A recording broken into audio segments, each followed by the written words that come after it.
Hallelujah. God is a good God. He's a great God. And He is alive. Amen. So let us worship Him in spirit and in truth. Hallelujah. Bless your name. Thank you, Jesus. Hallelujah. You are risen, O God. You are alive. Thank you, Jesus. प्रभु तेरा नाम है महान, प्रभु तेरी स्तुति मैं करूं,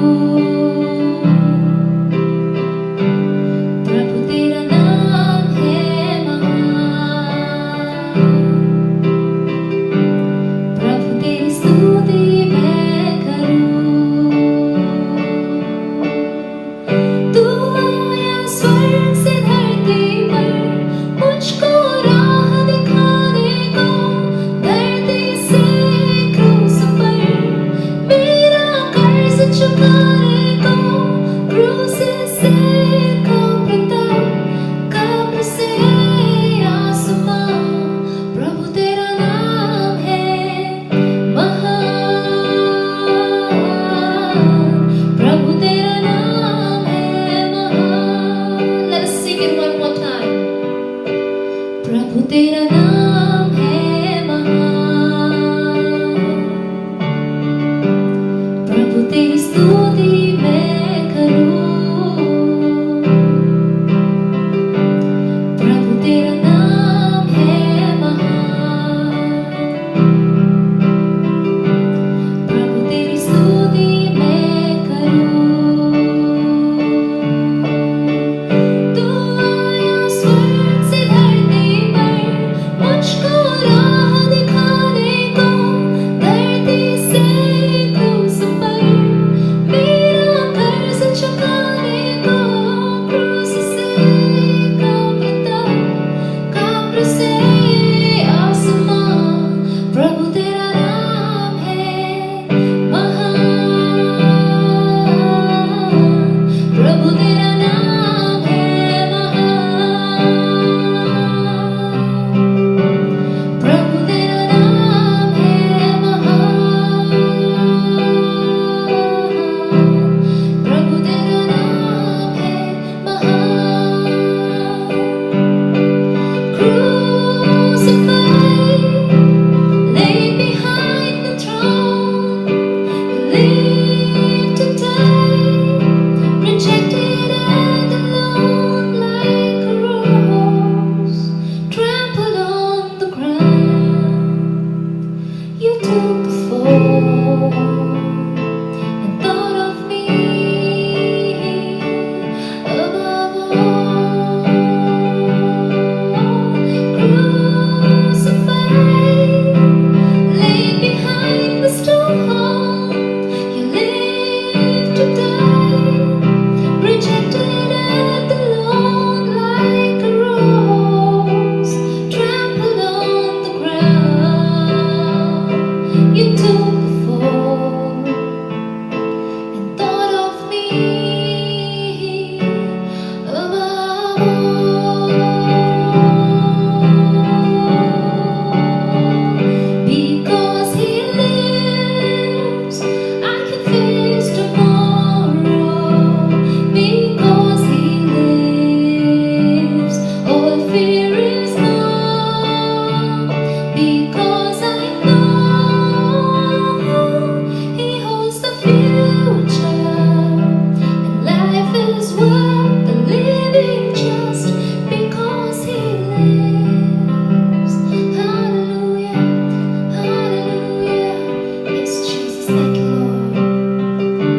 Just know that because He lives, we have no fear. Just know that because He lives, our future is in safe hands. Because God is still in control. If you're going through something in life, know that He's still on His throne, and He is in control, and He is alive. He's a risen God. He will never leave you nor forsake you. Thank you, Jesus. Let us sing it once again. Because He lives, I can face tomorrow. Because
The scripture reading for today is from the book of Nehemiah, chapter 12, verses 27 to 30.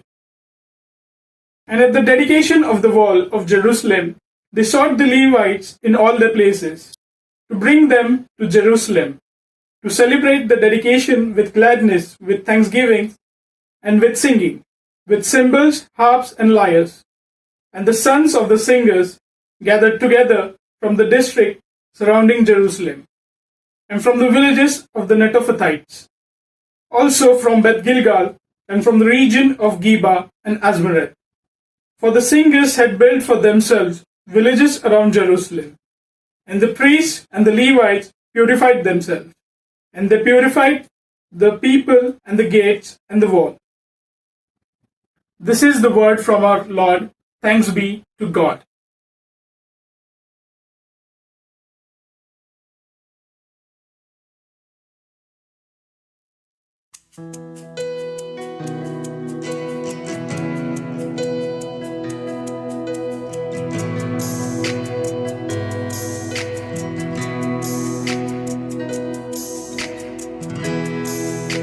Worthy of every song we could ever sing,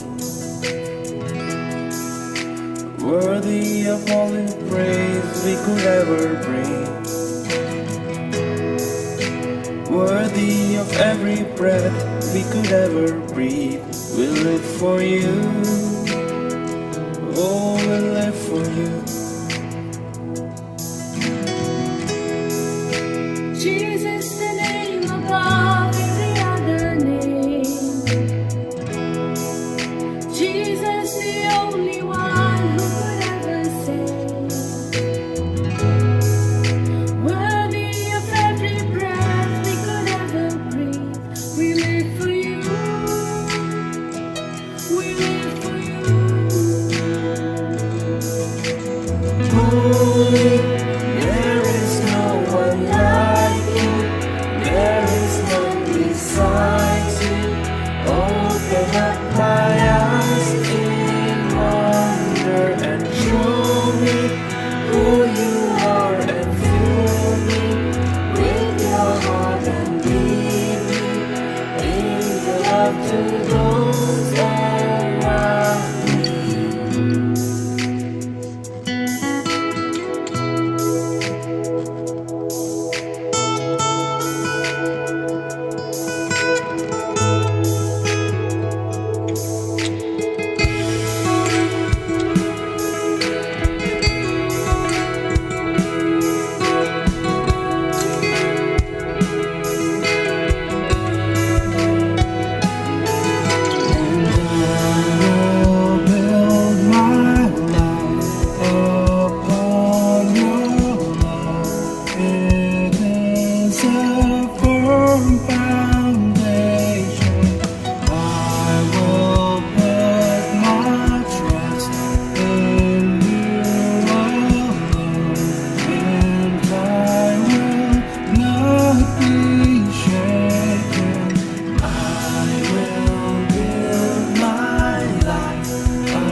before you. You silence the boast of sin and grace. The heavens are roaring the praise of your glory. For you are raised to life again. You have no rival, you have no equal. Now and forever, God, you reign. Yours is the kingdom, yours is the glory, yours is the name above all names. What a powerful name it is, what a powerful name it is, the name of Jesus Christ my King. What a powerful name it is, nothing can stand against. What a powerful name it is, the name of Jesus. What a beautiful name it is, the name of Jesus. What a beautiful name it is, the name of Jesus.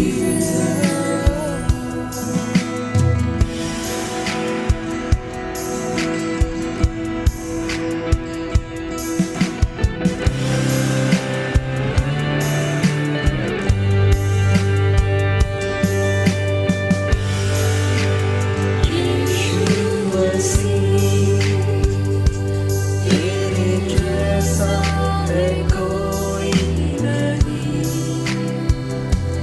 तेरे चरणों में झुके आसमान और महिमा गाए ज़मीन। हम गाए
Shalom.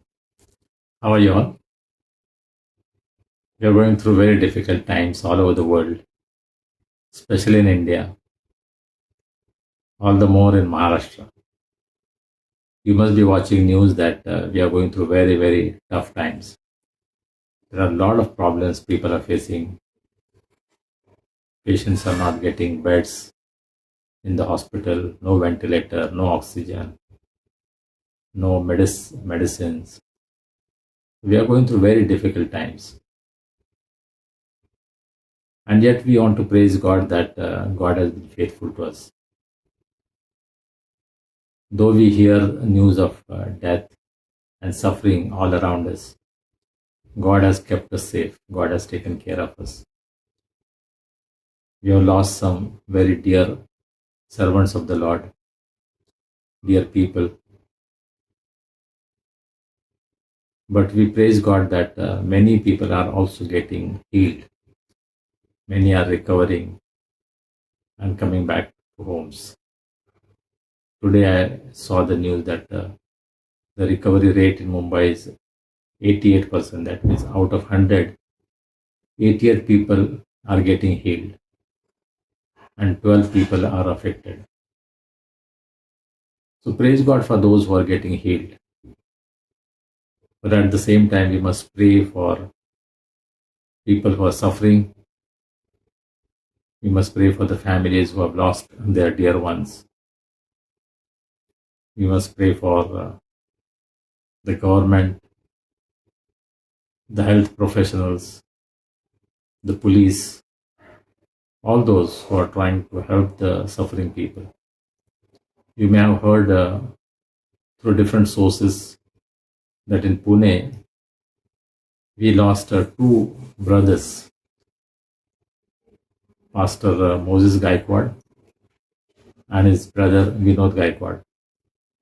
Vinod was working for UBS, very hardworking person, very cheerful person, very faithful man. He has a wife and 3 children at home. Their old mother is with them. And his brother, Pastor Moses Gaikwad, and his wife Archana, they both passed away. They have 2 sons. So these people are really going through very, very difficult times. And I'm sure there are stories all over the world, all over India, that people have lost their dear ones and the families are really suffering. In my prayer group, Anugraha Prayer Fellowship, I appealed to people and several people came forward and they are helping these families of Pastor Moses Gaikwad and Brother Vinod Gaikwad, especially the children. We want to help them in their education and other needs. In our fellowship, Brother Mayank Noel, he suggested that we need to help the workers who are working in the graveyard, those who dig the graves. They are doing very difficult job. They live in the graveyard, they work there whole day. And these days they are surrounded by people who are mourning, who are suffering. They have to dig the graves for the COVID patients. And we just thought that why not we extend a helping hand to these people. They are probably not noticed by anybody. Nobody probably cares for them. But we thought that this is a good time to express our love for these people. And when I appealed, immediately people started sending gifts.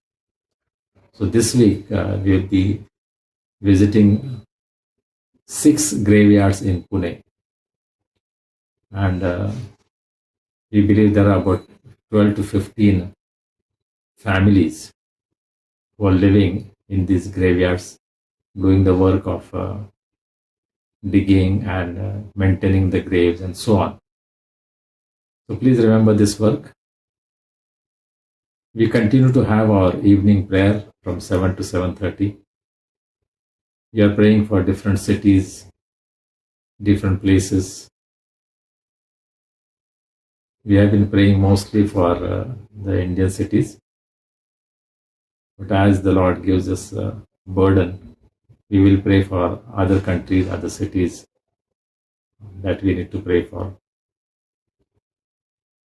And there has been a very good response. People are really very sincerely and seriously praying for the people. They are coming forward to support.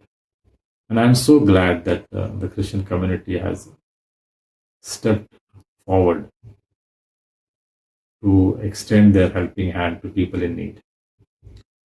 This is a time that we can definitely show our Christian love and compassion for the people who are suffering, isn't it? So pray for us, pray with us, and if the Lord leads you, you can join us in this ministry.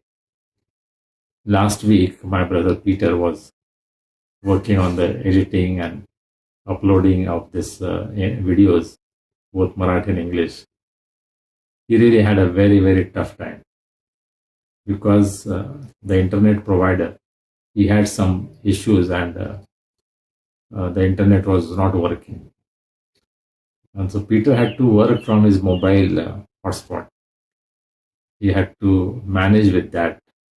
And Saturday whole night, Peter was working. And only Sunday morning, he finished uploading. I don't know when he slept, whether he slept. But he is the one who is really behind all this. You know, you see this beautiful presentation, this worship video. But he is the one who is taking care of all the details. The song, the Bible reading, the message, the prayer, everything he does, the editing. And then he uploads the videos, both Marathi and English.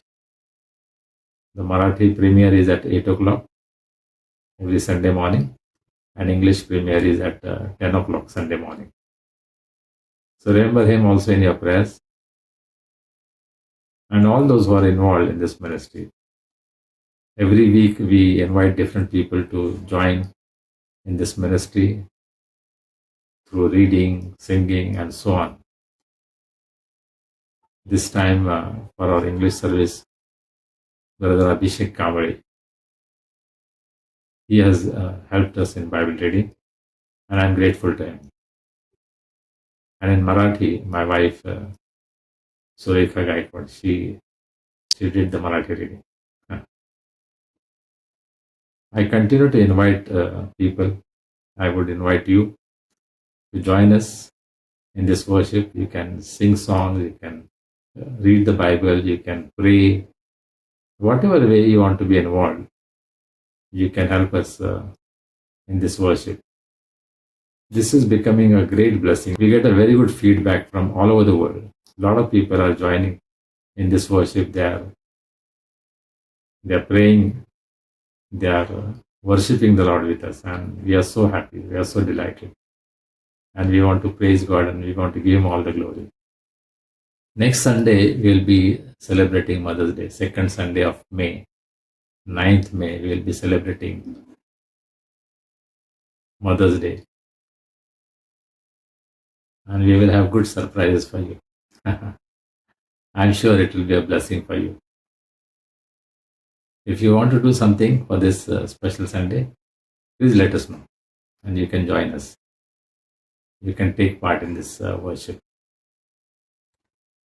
Last Sunday, we meditated on the 11th chapter of book of Nehemiah and first 4 verses. Actually, this chapter 11, has 36 verses. Most of the verses we find the names of people recorded. Now it's very important. And I was going through that passage. There are some thoughts here and there, but I thought in our worship it will be a little complicated to look at different verses. Normally I just take a passage and then I speak from that passage. So last time I spoke from verses 1 to 4 of chapter 11. Now when we come to chapter 12, again, there are lots of names are given right from the beginning. So I decided that we will study from verse 27 onwards. And the title of this passage is Dedication of the Wall of Jerusalem. So this is a very significant event in this book, in the history, and in the life of the people of Israel. Nehemiah had come for this very purpose. In the first chapter, we saw that when he heard the walls of Jerusalem had broken down, he started weeping, praying, fasting, and with a lot of preparation, very prayerfully, he decides to leave the palace, a comfortable place, a very important position in that palace of Shushan in Babylon, and he comes to Jerusalem, which was in ruins, which was in a very bad shape. And he takes up that challenge. He comes and works as a governor on behalf of the king for the nation of Israel, and specifically the city of Jerusalem. And we have seen up to chapter 11 how he has worked on the building of that wall. And now is the time, after the completion of the building of the wall, now it is time for the dedication. People were waiting for this. Everything was done, everything was ready, and now it is time to dedicate this wall of Jerusalem. So let's go into that passage and see what the Lord has to teach us from this. We have again just 4 verses today, verses 27 to 30, and we will meditate on this passage. Verse 27. At the dedication of the wall of Jerusalem, the Levites were sought out from where they lived and were brought to Jerusalem to celebrate joyfully the dedication with songs of thanksgiving and with the music of cymbals, harps, and lyres. See the preparation of the celebration. First, they looked for Levites, the servants who were serving in the temple of the Lord. Because of the work, they were all scattered. Because of the situation, Jerusalem was not very thickly populated. Very few people were living in Jerusalem. And last time we saw that Nehemiah had to organize for people to come and live in the city of Jerusalem. So out of 10 people, 1 person was supposed to come and live in Jerusalem. There was a tithe of the whole congregation. If there were 1,000 people, 100 people would come and live in Jerusalem. So that is how Jerusalem was populated. And then the maintenance of the city, the upkeep of the city, the management of the whole affair of the city was taken care of. And after everything was organized, now it is time for celebration, because the dedication of the walls of Jerusalem was going to take place. But for that, they needed the Levites. Levites were the ones who were full-time people who were serving in the temple. Now what had happened? They had all gone to their own places. They had gone to their hometowns. And this Bible says that the Levites were sought out from where they lived. In Marathi, it's beautiful. त्यांना हुडकून काढलं. They were, like search warrant. The officers from Nehemiah, they went with a search warrant. Where are these Levites? Where are they staying? And every place they went to the villages, they went to the town, they went to different areas. And they sought these people out. They had to search, where are they staying? Maybe they were not willing to come because now it was a difficult job. Maybe they were engaged in something else. Maybe they were engaged in household, in farming and what all. So they were sought after, and then they were brought to Jerusalem. This is something very interesting that I found. That before the dedication of the temple, the people who are needed to be there were not available, so they were sought out. So they were searched, and they were found in different places, and then they were brought. Does this happen in the church? That we need people for celebration. We need volunteers.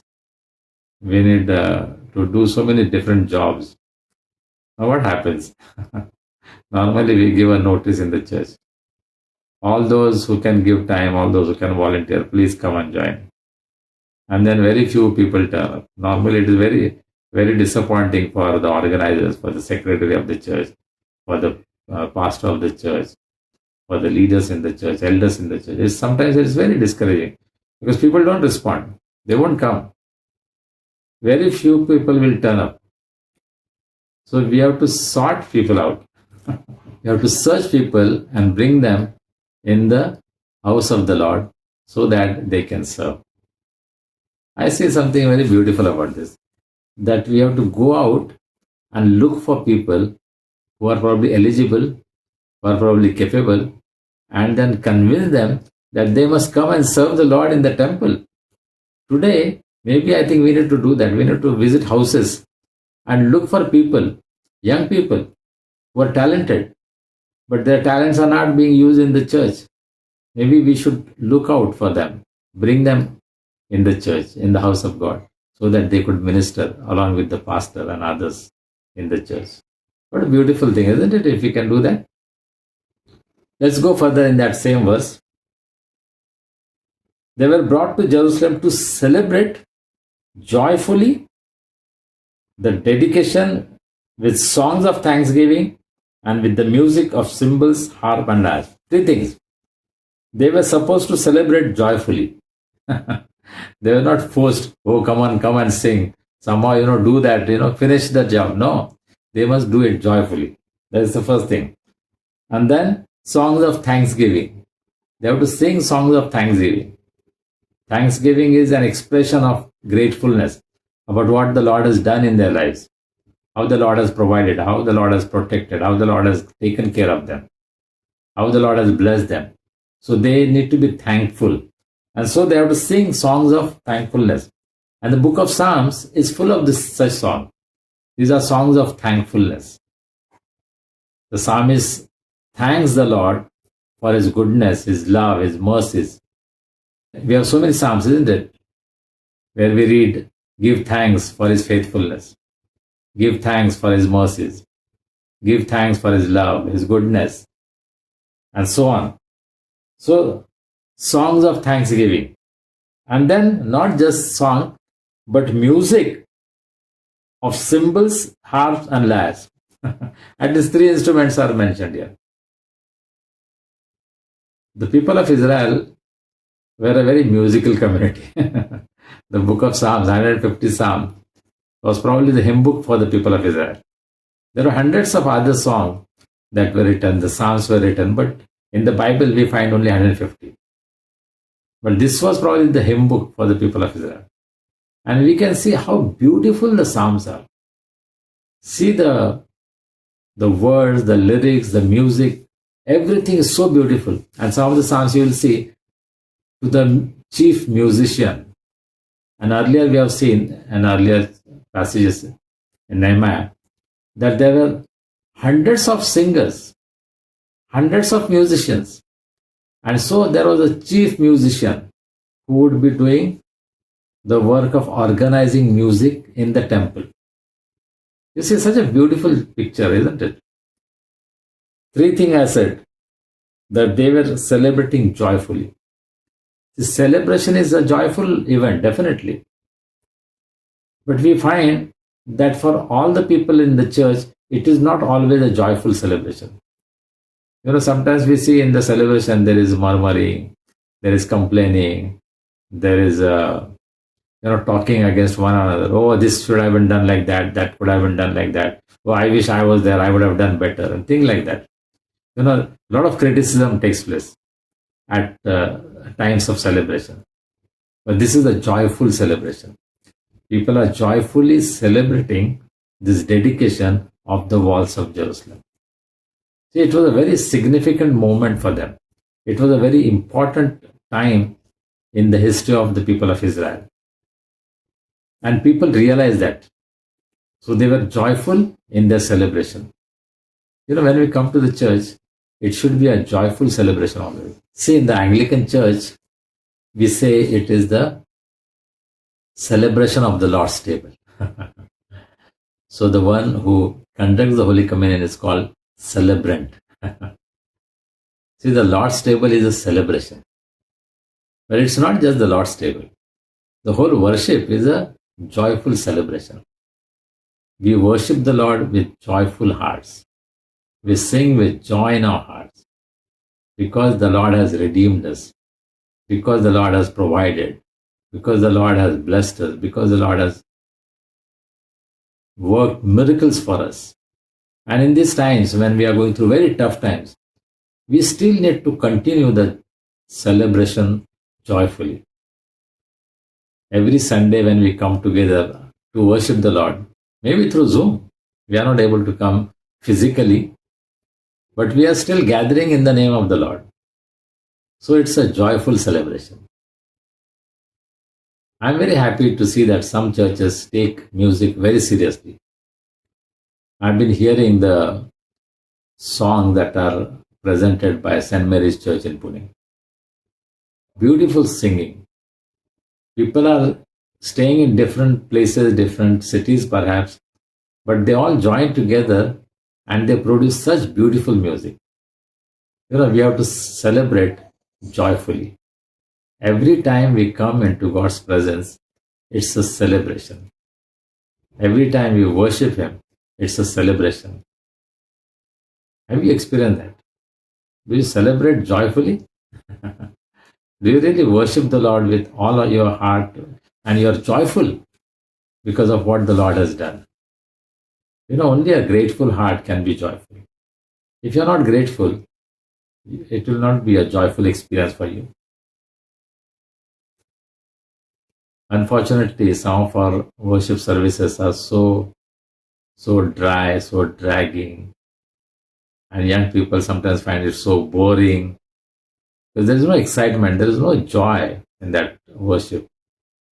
Our worship must be joyful. It's a joyful celebration in the presence of God. Can we do that? Can we worship the Lord joyfully as we celebrate the Lord Jesus Christ, His sacrifice, His resurrection, His victory over death and sin and Satan? Let us celebrate joyfully. So how was the celebration? Celebrate joyfully with songs of thanksgiving. They were not, it was not just feeling of joyfulness. No, it was not just some excitement. Sometimes you could be just emotionally, you can be very joyful. But what is the reason? The songs of thankfulness. They were thankful for what God has done in their lives. Every time we come into the presence of God, we must have a song of thankfulness. In spite of everything that is happening around us, in spite of the suffering that we are going through, in spite of the pain that we are going through, in spite of the difficult time that we are facing, we must have a song of thankfulness. As we come together every Sunday, and every time we come into God's presence, do we have a song of thankfulness? Most of the places in the worship, except the singing, the congregation is almost silent. It is only the preacher, maybe is preaching, the pastor who is conducting, and maybe 2 or 3 people are involved in the leading, and maybe the choir. But the whole congregation, do they have a song of thankfulness? That is the question I have. Does every member who comes to the church has a song of thankfulness? When everybody has a song of thankfulness, what a tremendous celebration it will be. The Lord is working in each one of our lives. Every family has a testimony. Every individual, every believer has a testimony. When we come into the presence of God to worship Him, we have a testimony. The week before, God has done something in our lives. God has saved us. God has kept us. God has provided for us. God has healed us. I'm sure all of us have testimonies. And those testimonies should be expressed in songs of thankfulness. Are we singing songs of thankfulness when we join the worship in the church? Or is it only the choir? Or is it only few who can sing well? Is it only the pastor and the leaders? No. All of us, we must sing joyfully. We must sing songs of thanksgiving. And then the third thing that we see here is how they were singing the songs of thanksgiving with the music of cymbals, harps, and lyres. All different types of music was there. Even in some of the churches today, there are some churches who never use any music because they say music is from the devil. How can that be? Music is from God. Satan may be using it, but music, everything that is good belongs to the Lord. So good music is from the Lord, and it must be used to glorify Him, to praise Him, to worship Him. So different instruments are there. Some churches don't allow any musical instruments at all. And there are some churches, the other extreme, that there are so many musical instruments that the singing is drowned in that music. I visit a lot of churches and I comment about it. I advise people, I suggest to the people that what are we singing for? Is it to create a lot of noise? Is it to make a big noise that we are singing? No. It should be so meaningful. The words of the song, that is what is important. Through the words, we are worshipping the Lord, not just the music. The music should not overtake other things. Music shouldn't be so loud that your words are drowned, that nobody can hear. And that is what is happening in many churches, I find. The music is so loud that we cannot hear what we are singing. So it becomes a meaningless, like 1 Corinthians 13. It is just making a lot of noise. That is not worship. That is not songs of thankfulness. Because the songs have meaning. It has a very deep meaning. Some of the hymn books that we have, Methodist Hymnal, or in the Anglican Church, Golden Bells, and all the other music, the hymn books that we use. If you see the history, it's amazing. Those words are so powerful. It has a tremendous history, how these songs were composed. The writers of this song, how they wrote this, what was the background. It's amazing. We must sometimes think about that. And we must be grateful for these hymns that has been passed on from generations to generation, and that has reached us, and we are able to sing these hymns. I don't mean to say that we should sing only hymns. There are modern songs which have been composed. But then again, the songs must glorify God, not human being, not us. Many a times in the song, it is so much of me, my, our, and not so much of focusing on the Lord Jesus Christ, not focusing so much on the cross, not focusing so much on the love of God, not focusing on the Holy Spirit. We must have a balanced view. We must have a very balanced approach in our worship. That we are praising the triune God, Father, Son, and the Holy Spirit. Do our songs reflect this doctrine of Trinity? So use of music, it is good. I believe God has gifted us with so many different gifts, and music is one gift. And there are so many people in the church who are gifted, but it is not being used in the church, in the body of Christ, in the assembly of believers. No, we have shunned it. We have blocked it. We have stopped music. And we have paid the price that we have lost our young people because of that. Because they like music, good music. We must teach them that in the church, in the body of Christ, in the house of God, we can use music to glorify God. There has to be this positive approach for music. Of course, I hear that there are some modern musicians who are actually not true worshippers. They are not really glorifying Christ, but they have some other motives. And we need to be aware of that also. That in our worship, we do not deviate from the main purpose of our worship. That we do not compromise our faith in the Lord Jesus Christ. We need to take care of these things. Verse 28. The musicians also were brought together from the region around Jerusalem, from the villages of Netophathitis, from Beth Gilgal, and from the area of Geba and Azmaveth. For the musicians had built villages for themselves around Jerusalem. See, the musicians, because they knew that they have work in the temple, that they have to minister in the temple. So they had settled around Jerusalem. They were not very far off. They were aware that sometime we have to go to the temple. We have a duty. And so they had settled around Jerusalem. Will that happen today in modern world? The choir members stay just around the church. Many times taking the practices for choir is a big challenge because people live far off. In our All Saints Church, we have Dr. Sharon Ernest. He lives at Talegaon, which is very far. And he has to travel 1 hour, 2 hours to reach the church. And then evening he has to travel, attend the practice, and then go back. And then again Sunday morning he has to come. Well, that's a lot of sacrifice, of course, on his part. But the people of Israel, the musicians had settled around Jerusalem so that it's not very far away. Can we do that today?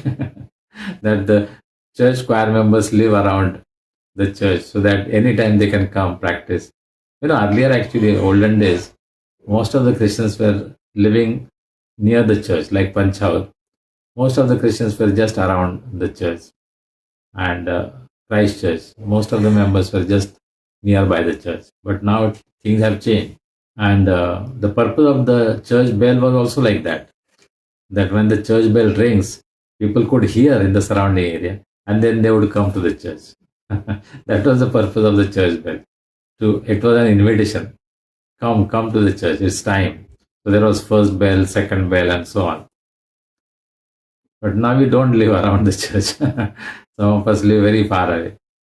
So the musicians were also brought together from the region around Jerusalem. See, just like the Levites were sought out and brought, the musicians were also sought out. They looked for these musicians. Where are they staying? And it was not difficult because they were staying near Jerusalem. So they were also brought together. See, during those times, the musicians, the singers, they had a very important role to play in the worship in the temple. They were full-time. They were serving full-time in the temple. Their only job was to sing. Unlike now, even the main choir director is not full-time now. Of course, there are some churches who have maybe worship team as a full-time. They do only that job. Some churches can afford to do that, but most of the churches, they don't have full-time people who are singing in the choir. They have their own jobs, they have their own businesses or studying or whatever, but they give their time. But see the commitment of these musicians and singers in those days, that literally hundreds of them were there and they were totally committed for this task. So the music in the church or the ministry through singing was taken very seriously in the temple. The Israelites considered that as a very, very important. And we will see further on in this chapter why the musicians and the singers were important. But they were sought after and they were brought. and then they were used in the temple. For the celebration, the musicians and the singers have a very important role to play, and they were brought.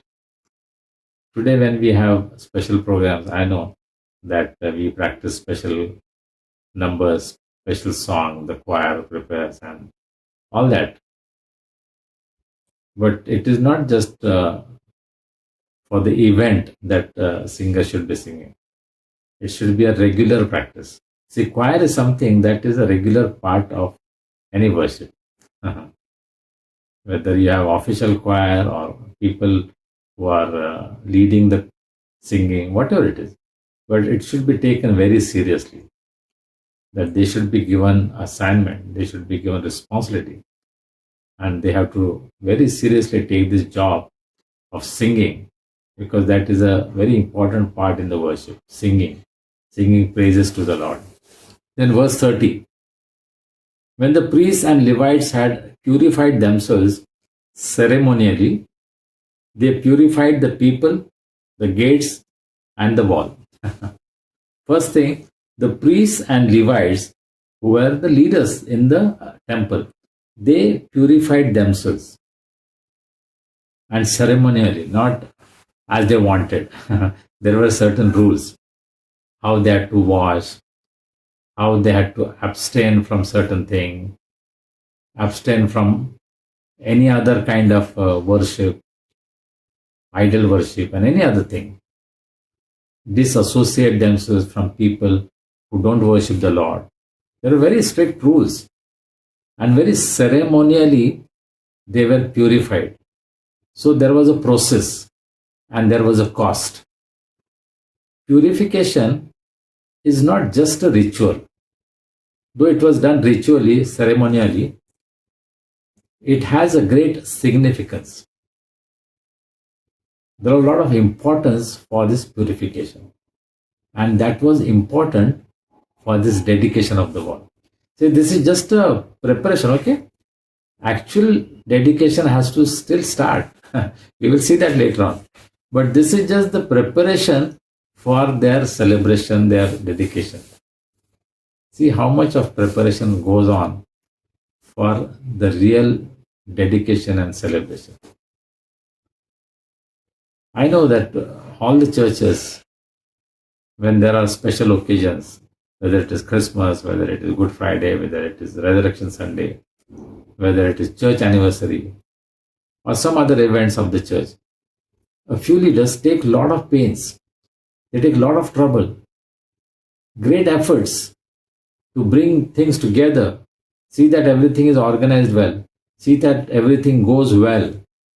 Some of them work tirelessly behind the scenes. They are not known to the people. They don't come on the stage, but they are the ones who are really working hard so that this event should take place. And this is what is happening. This is just a preparation for the dedication service. So much of care is taken in the preparation. All these things are worked out. They bring the Levites from the different places. They bring the singers and musicians. Now the priests and Levites, they are being ceremonially purified. Now you see the sequence of this. Because they are leaders, they have to purify themselves first. Before you do anything for the people, you must purify your own life. And that is the challenge, I think, for us. That we as leaders of the church, are we purified ourselves? Not necessarily ritually, ceremonially, but according to the Word of God. And Bible tells us that we are cleansed by the Word of God. We have been bathed by the Word of God. The Word of God does cleansing work in our lives. When we allow the Holy Spirit to work in our lives, He does the cleansing work. He is like a fire that burns all that is wrong, all that is not needed in our life, all that is become a hindrance for our growth as a child of God. He burns that. And so there is a preparation, ceremonial purification. And that must take place not only on certain occasions. See, the temple worship is just a model for us. We don't have to follow those rituals now. No, we are not asked. That is not a command that you must follow this and that in the worship. No. But it is symbolically used that before we come into the presence of God, we must purify ourselves. We must allow God, the Holy Spirit, to cleanse us. We must allow the blood of Jesus to cleanse us from our sin. And with purified hearts, with sanctified heart and spirit and body, we must enter into the presence of God. Every time we come for worship, we should purify ourselves. Now it starts with the leaders, the top leaders. They are the ones who we should be a model. What is the kind of life that our leaders are living? Are they a good model for us? Do they live a pure, sanctified life? Now, that is a question. That is a challenge for all of us. Those of us who are leaders, we must ask ourselves, am I living a pure life? Have I been a good testimony of the power and purity of God? Am I allowing the word of God to cleanse me? It is not just one-time event. See, celebration is only on certain occasions, but the cleansing must take place every day, all the time. Every time that we come into God's presence, and we come into God's presence every day, isn't it? In our personal prayer, in our family prayer, in our corporate prayer. Any time that we come into the presence of God, we must first purify ourselves. And it must start from the top leaders. And then it must trickle down. First, the priests and the Levites, they purified themselves ceremonially. Then, they purified the people, they purified the gates, and they purified the wall. Everything has to be purified. Nothing can be unclean.